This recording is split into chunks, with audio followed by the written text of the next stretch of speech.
जी, फिर से आप लोगों के सामने उसी चैप्टर के साथ ग्रामर का जो हमारा चल रहा था, व्याकरण का पहला लेसन, फर्स्ट चैप्टर, रचना के आधार पर वाक्य भेद। इससे पहले की क्लास में मैंने जो आपको बताया था वो बताया था कि वाक्य किसे कहते हैं, उसके बाद उसके अंग बताए थे, उसके भेद और सरल और या साधारण वाक्य। तो एक बार फिर से, क्योंकि आज का जो हमारा रहेगा वो रहेगा कंपाउंड सेंटेंस यानी संयुक्त वाक्य।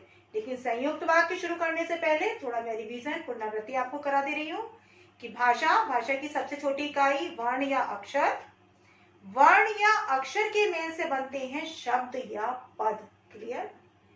शब्दों या पदों के मेल से जो बनते हैं वो बनते हैं वाक्य यानी सेंटेंस, यानी शब्दों का ऐसा समूह जो क्या हो बेटा कि सार्थक हो यानी अर्थ देता हो। एक सार्थक शब्द होते हैं और होते हैं निरर्थक। निरर्थक में निर उपसर्ग लगता है, निर का मतलब होता है रहित। सार्थक में सा उपसर्ग होता है यानी सहित, यानी जहां अर्थ हो वो कहलाए सार्थक वाक्य। निरर्थक जिसका कोई अर्थ ना हो वो कहलाता है निरर्थक।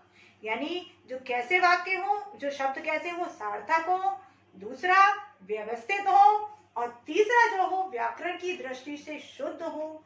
तो ऐसे जो वाक्यों का शब्दों का समूह होता है वो हमारा क्या कहलाता है, वाक्य यानी सेंटेंस।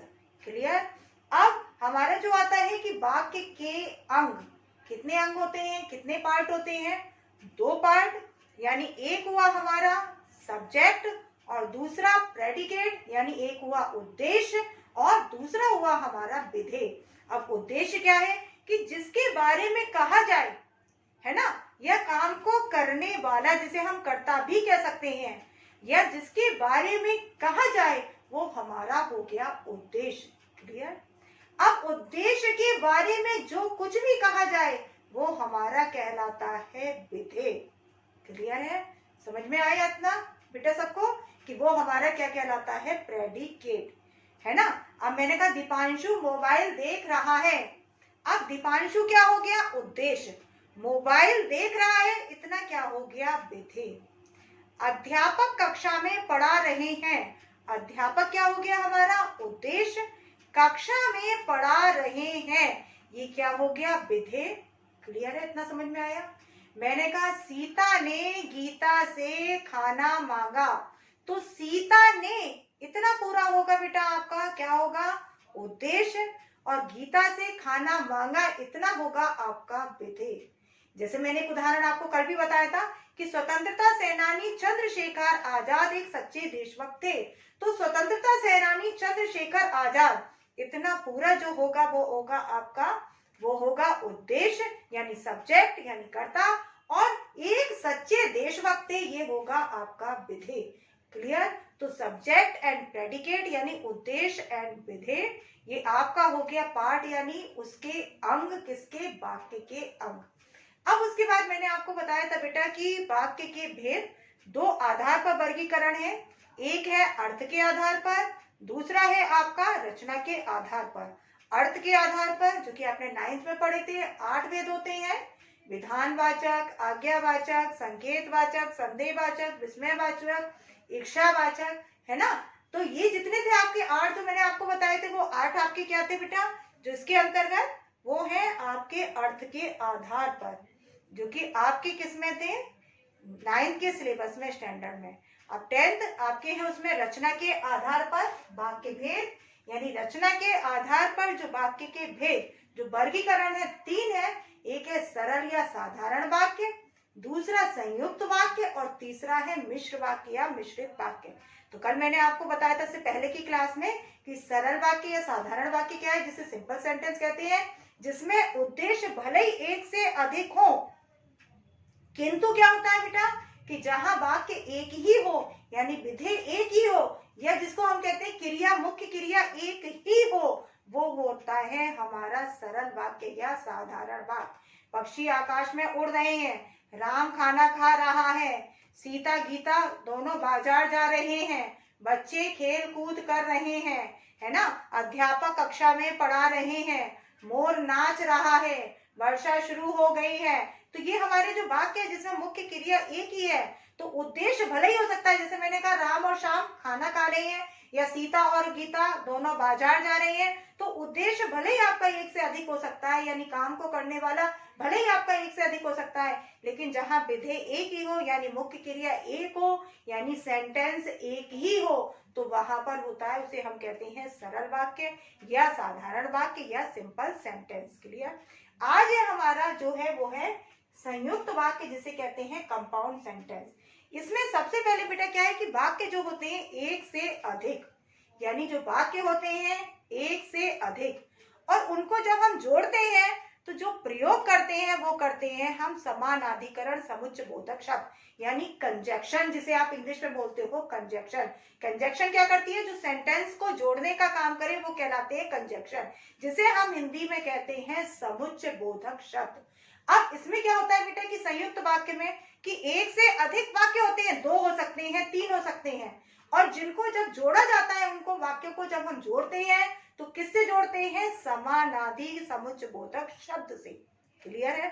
अब ये समानाधिकरण समुच्चय बोधक शब्द से, और जितने वाक्य होते हैं बेटा वो प्रधान होते हैं, कोई किसी पर आश्रित नहीं होता, पूर्ण होते हैं, स्वतंत्र होते हैं। यदि हम उनको अलग कर दें तो हर एक सेंटेंस अपने में पूर्ण अर्थ प्रदान करता है, तो वो कहलाते हैं संयुक्त वाक्य। कि ऐसे वाक्य कि जिनमें क्या होते हैं कि एक से अधिक वाक्य हो, लेकिन सारे वाक्य क्या होते हैं, प्रधान हो, है ना, स्वतंत्र हो, अपने में पूर्ण अर्थ प्रदान करें, उन्हें हम कहते हैं संयुक्त वाक्य। क्लियर है बेटा। और जिनको जो जोड़ते हैं शब्द, वो कौन से जोड़ते हैं, समानाधिकरण समुच्चय बोधक हम शब्द से जोड़ते हैं। अब समानाधिकरण समुच्चय बोधक बेटा, और 2 होते हैं समुच्चय बोधक के भेद, एक होता है समानाधिकरण समुच्चय बोधक, एक होता है व्याधिकरण समुच्चय बोधक शब्द। अब यहाँ पर आपको दिमाग में बैठाना है कि समानाधिकरण समुच्चय बोधक के अंतर्गत कौन कौन से शब्द आते हैं। केवल बेटा आपने इतने शब्द रट लिए 4, तो आपको कहीं दिक्कत नहीं होगी, ना तो पहचानने में और ना ही परिवर्तित करने में, क्योंकि जब एग्जाम में आता है बेटा, तो अब तो आपका एमसीक्यू बेस्ड हो गया, तो उसमें आपको क्या बेटा, एक तो पहचानने के लिए कि कौन सा है ये वाक्य, सरल वाक्य है, संयुक्त वाक्य है या मिश्र वाक्य है। दूसरा रूपांतरित करने के लिए कि बदलने के लिए, उसमें आपको दे दिया और इसका सही रूपांतर ये होगा कि आपको सरल से बनाना है संयुक्त, या संयुक्त से बनाना है मिश्र, या मिश्र से बनाना है संयुक्त, या संयुक्त से बनाना है सरल, यानी रूपांतरण करना, चेंज करना वाक्य को। क्लियर है।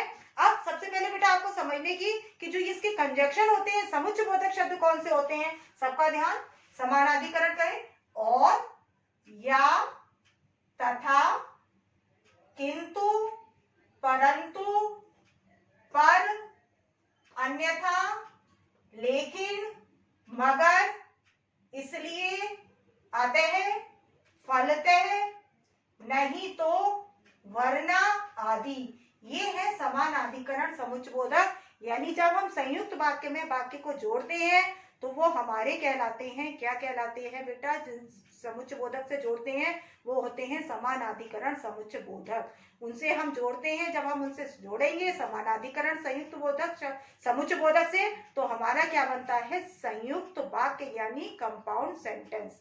क्लियर है, इतना समझ में। और इसमें जितने भी वाक्य होते हैं जरा ध्यान दे बेटा, जैसे अध्यापक ने समझाया था परंतु मैं ना समझ सका, ये इतना पूरा तो बेटा है वाक्य यहाँ से लेकर यहाँ तक।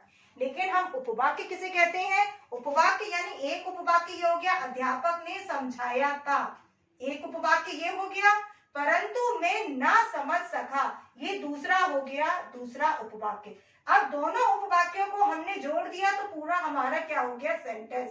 यानी एक से अधिक वाक्य होते हैं वाक्य, और जब हम उनको जोड़ देते हैं, जो जोड़ने वाला हमारा शब्द होता है वो कौन सा होता है, समानाधिकरण समुच्चय बोधक। यानी अब आसान बिल्कुल समझना है तरीके से, तो आसान से आप क्या समझ सकते हो, संयुक्त वाक्य क्या है कि जिनमें एक से अधिक वाक्य होते हैं, उपवाक्य। क्लियर है। अब एक से अधिक वाक्य होते हैं और जो हम जोड़ते हैं उनको, तो किससे जोड़ते हैं, समानाधिकरण समुच्चय बोधक शब्द से। जब हम समानाधिकरण समुच्चय बोधक शब्द से जोड़ते हैं तो हमारे क्या बनते हैं, संयुक्त वाक्य। और ये जो वाक्य होते हैं अपने में पूर्ण स्वतंत्र होते हैं, आजाद होते हैं, यानी पूर्ण अर्थ प्रदान करते हैं। यदि हम सेंटेंस को अलग कर दें तो हर एक सेंटेंस अपने आप में पूर्ण अर्थ प्रदान करता है, कोई किसी पर आश्रित नहीं होता। सारे अपने सेंटेंस जितने भी हैं, एक से अधिक सेंटेंस जितने भी अलग करेंगे, सब अपने में स्वतंत्र होते हैं, आजाद होते हैं, पूर्ण होते हैं। कोई किसी पर डिपेंड नहीं करता, कोई किसी पर आश्रित नहीं होता।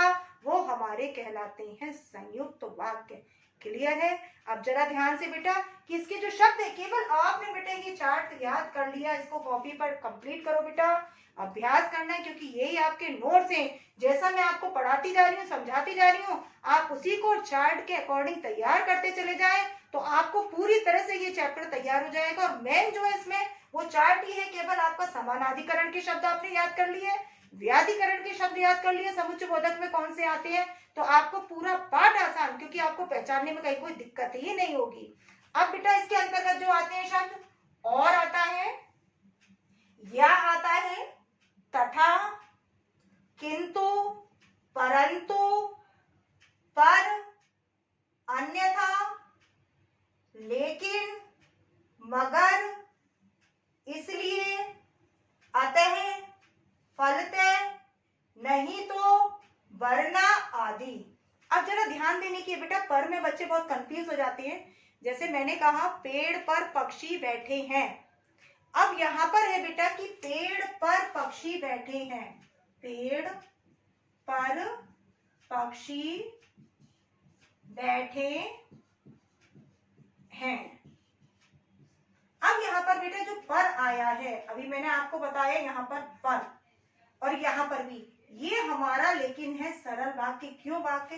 क्योंकि बच्चे पर देखते हैं तो उनको क्या लगता है कि ये संयुक्त वाक्य है, यानी कंजक्शन लगी है, लेकिन ये कंजक्शन नहीं है बेटा, ये आपका है विभक्ति चिन्ह, कारक चिन्ह। आप लोगों ने 8th में पढ़ा होगा, 6th 7th 8th में कारक चिन्ह क्या होते हैं, विभक्ति चिन्ह क्या होते हैं, कि कर्ता ने कर्म को करण से संप्रदान के लिए अपादान से अलग होने में संबंध का, की, के, रारी, रे, अधिकरण में आता है आपका मैं और पर आता है ना, तो आपका ये क्या है बेटा, विभक्ति चिन्ह यानी कारक चिन्ह, क्योंकि ये पूरा सेंटेंस आपका एक है, एक से अधिक नहीं है।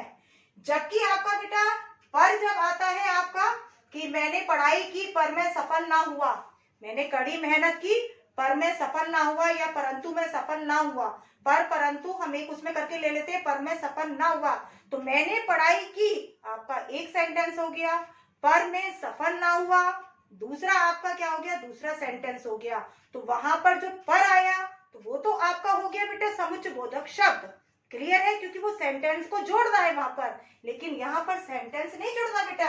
ये जो पर है वो क्या है, विभक्ति चिन्ह है, कारक चिन्ह है। तो इसलिए ये आपका जो वाक्य है वो है सरल वाक्य, या जिसको आप कह सकते हो साधारण वाक्य या सिंपल सेंटेंस। क्लियर है? तो जहां पर को ध्यान देना, क्योंकि कई बार बच्चे पर देखते हैं तो जो सरल वाक्य भी होता है उसको क्या कहने लगते हैं, संयुक्त वाक्य। तो विभक्ति चिन्ह का ध्यान रखना कि विभक्ति चिन्ह के रूप में प्रयुक्त हुआ है, या सेंटेंस को जोड़ने वाला यानी कंजक्शन रूप में, जिसे हम बोलते हैं समुच्चय बोधक शब्द। अब आप थोड़ा उदाहरण देखोगे तो आपको बहुत अच्छे से समझ में आएगा कि क्या है, किस तरह के होते हैं इसमें सेंटेंस। जैसे मैंने कहा अध्यापक ने समझाया था परंतु मैं ना समझ सका। अब इसमें देखो बेटा, अध्यापक ने समझाया था, ये आपका हो गया एक वाक्य। इतना वाक्य यहां से लेकर यहां तक आपका हो गया एक वाक्य। परंतु मैं ना समझ सका, ये आपका हो गया दूसरा, यानी ये है आपका एक उपवाक्य और ये दूसरा क्या है आपका, दूसरा उपवाक्य। इसको मिलाकर पूरा आपका क्या बन गया, एक सेंटेंस।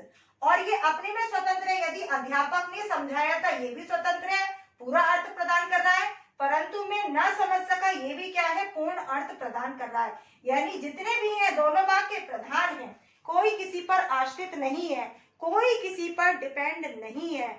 और जो मैन है आपको बेटा, क्योंकि आश्रित और डिपेंड ये आपको देखने में एग्जाम में थोड़ा सा टाइम लग जाएगा, जो मैं आसान तरीका होता है बच्चे को यही बताती हूँ कि आप थोड़ा सा ये शब्द केवल दिमाग में बैठा लो, यदि इससे जुड़े हुए हैं तो इसका मतलब क्या है बेटा कि वो क्या है, समानाधिकरण समुच्चय बोधक शब्द से जुड़ा है, तो इसका मतलब क्या है, संयुक्त वाक्य है। और यदि आप इन्हीं से ही बनाएंगे, रूपांतरित करेंगे तो आपका संयुक्त वाक्य ही बनेगा। क्लियर है? अब बेटा यहाँ पर कि चिकित्सक ने बहुत कोशिश की किंतु रोगी बच ना सका। किंतु आया था ना, तो ये किंतु से बना हुआ है कि चिकित्सक ने बहुत कोशिश की, एक सेंटेंस हो गया आपका। दूसरा क्या है, किंतु रोगी बच ना सका, ये दूसरा हो गया आपका। क्लियर है। और किससे जुड़ा है, किंतु से समुच्चय बोधक शब्द। गोपाल आया, एक हो गया बेटा सेंटेंस, और गेंद उठाकर खेलने चला गया, ये हो गया आपका दूसरा सेंटेंस। क्लियर है। और किससे जुड़ा है, और से। क्लियर। उन्हें जल्दी थी अतः रुके नहीं, उन्हें जल्दी थी एक सेंटेंस हो गया, अतः रुके नहीं दूसरा, और जुड़ा किससे है, अतः से। क्लियर है। नेक्स्ट, जयपुर चले जाओ या शिमला घूम आओ, जयपुर चले जाओ एक सेंटेंस हो गया बेटा, चले जाओ, या शिमला घूम आओ दूसरा हो गया, और किससे जुड़ा है, ये या से। क्लियर। बारिश आ गई वरना गर्मी से जीना कठिन हो रहा था, बारिश आ गई एक सेंटेंस हो गया बेटा, वरना गर्मी से जीना कठिन हो रहा था दूसरा हो गया, और किससे जुड़ा है, वरना से। क्लियर बेटा। अब हमारा क्या है कि रोहित मान जाओ अन्यथा पिटोगे, ये रोहित मान जाओ एक सेंटेंस हो गया बेटा, अन्यथा पिटोगे दूसरा सेंटेंस हो गया, और किससे जुड़ा है, अन्यथा से। क्लियर। चुपचाप चले जाओ नहीं तो बहुत बुरा होगा, चुपचाप चले जाओ एक सेंटेंस हो गया, नहीं तो बहुत बुरा होगा, नहीं तो बहुत बुरा हो गया दूसरा, किससे जुड़ा है, नहीं तो से। वर्षा शुरू हो गई इसलिए मैच रोक देना पड़ा, वर्षा शुरू हो गई एक सेंटेंस हो गया बेटा, इसलिए मैच रोक देना पड़ा दूसरा, और इसलिए से जुड़ा हुआ है। क्लियर। कुली ने सामान रखा और चला गया, और चला गया दूसरा हो गया, सामान रखा एक सेंटेंस हो गया, जुड़ा किससे है, और से। तो अब आपको यदि पहचानने के लिए भी आता है कि कौन सा है ये वाक्य, तो आप पहचान सकते हो कि अध्यापक ने समझाया था परंतु मैं ना समझ सका। यदि आपको ये चार्ट पता है, आप तुरंत देखोगे कि परंतु शब्द किसमें आता है, आपने देखा इसमें, तो आप तुरंत पहचान लोगे कौन सा वाक्य है, संयुक्त वाक्य। क्लियर है। अब चिकित्सक ने बहुत कोशिश की किंतु रोगी बच ना सका, आपने जैसे ही देखा किंतु, बहुत कुछ सोचने की आपको आवश्यकता ही नहीं है, आपने तुरंत देखा कि ये समानाधिकरण समुच्चय बोधक है, और समानाधिकरण से क्या बनता है, संयुक्त वाक्य, तो आप तुरंत लिख दोगे कौन सा वाक्य है, संयुक्त वाक्य। आपको ज्यादा दिमाग लगाने की आवश्यकता ही नहीं है, केवल आप समुच्चय बोधक शब्द को देखा, आप तुरंत पहचान लेंगे कि कौन सा वाक्य है, क्योंकि समानाधिकरण समुच्चय बोधक से बनते हैं संयुक्त वाक्य। अभी मैं आपको मिश्र वाक्य या मिश्रित वाक्य बताऊंगी, वो बनते हैं व्याधिकरण समुच्चय बोधक। व्याधिकरण के अंतर्गत कौन से शब्द आते हैं वो मैं उसमें आपको बताऊंगी, कंटिन्यू करूंगी। तो क्लियर है कि हमारा क्या है, संयुक्त वाक्य, जिसे हम कहते हैं कंपाउंड सेंटेंस, जिनमें क्या होते हैं बेटा, एक से अधिक उपवाक्य होते हैं, है ना। और क्या होता है बेटा, उनको जब हम जोड़ते हैं उन वाक्यों को, तो वो क्या करते हैं बेटा, किससे जुड़ते हैं, समानाधिकरण समुच्चय बोधक शब्द से। और ऐसे होते हैं वाक्य बेटा उनमें कि सभी अपने में प्रधान होते हैं, कोई किसी पे डिपेंड नहीं करता, कोई आश्रित नहीं होता, सब अपने में स्वतंत्र होते हैं, पूर्ण अर्थ प्रदान करते हैं। ऐसे वाक्य कहलाते हैं संयुक्त वाक्य, यानी जो अपने में जितने भी वाक्य हो, यानी एक से अधिक वाक्य के मिल से जो बने, वो कहलाते हैं हमारे संयुक्त वाक्य, और जो किससे जुड़े, समानाधिकरण समुच्चय बोधक शब्द से। क्लियर है। और जो अपने में पूर्ण अर्थ प्रदान करें, स्वतंत्र हो, कोई भी वाक्य किसी पे आश्रित नहीं होता, वो हमारा कहलाता है संयुक्त वाक्य।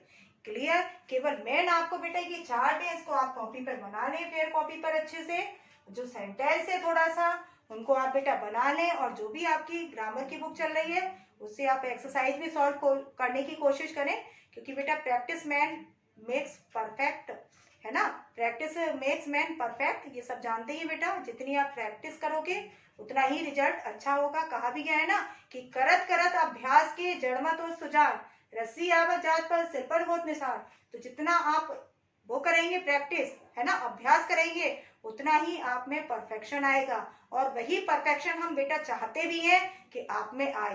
तो बिल्कुल आसान सा है, केवल एक चार्ट आपको छोटा सा दिमाग में बैठाना है, पूरा पाठ आपके लिए आसान हो जाएगा कि आप एक समानाधिकरण समुच्चय बोधक याद कर लें, और व्याधिकरण आप सिर्फ ये दिमाग में बैठा लें कि समानाधिकरण से बनेगा तो हमारा कौन सा बनेगा, संयुक्त वाक्य, और व्याधिकरण से बनेगा तो हमारा मिश्र वाक्य या मिश्रित वाक्य। पहचानना भी आपको आसान है, कोई भी वाक्य मिल जाए कि जयपुर चले जाओ या शिमला घुमाओ, तो आपने तुरंत देखा या लगा है, तो या किसमें आता है आपका, तुरंत आपने देखा कि या है, यह किसमें आया आपने, समानाधिकरण, यानी अब तुरंत बोल दिया आपने कि कौन सा वाक्य है, संयुक्त वाक्य।